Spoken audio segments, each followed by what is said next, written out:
पूरे दुनिया के लिए एक राहत की खबर है कि अमेरिका, ईरान और इजराइल के बीच चल रहा युद्ध 15 दिनों के लिए शांत हुआ है। 15 दिनों के लिए युद्ध विराम लगा है, लेकिन ईरान को नजर रखनी होगी अमेरिका और इजराइल के ऊपर, क्योंकि वो धोखे से वार करने के लिए जाने जाते हैं। तो क्या 15 दिन के बाद फिर वैसी परिस्थितियां पैदा हो सकती हैं? इसके बारे में ईरान को सावधान रहना चाहिए। दूसरी बात, इस पूरे शांति समझौते में, इस पूरी बातचीत में कौन सा देश उभर के सामने आया जो एक आतंकी देश है, जो अपने देश के अंदर प्रशिक्षण शिविर देता है आतंकवादियों को? पाकिस्तान वो शांति दूत बन गया। इसके पीछे की वजह क्या है?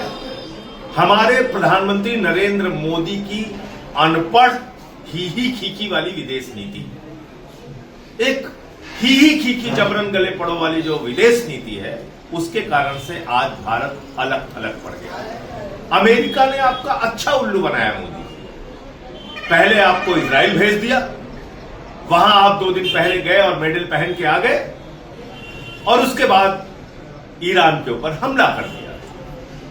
क्यों आप भारत की प्रतिष्ठा को दुनिया में गिराने का काम कर रहे हैं? यह सवाल देश आपसे पूछ रहा है। क्यों आप ऐसे काम कर रहे हैं जिससे देश की प्रतिष्ठा गिरे?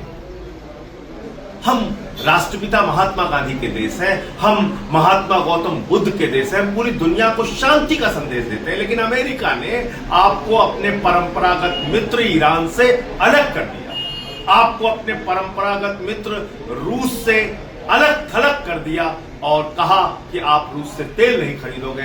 आपने उसके सामने घुटने टेक दिए।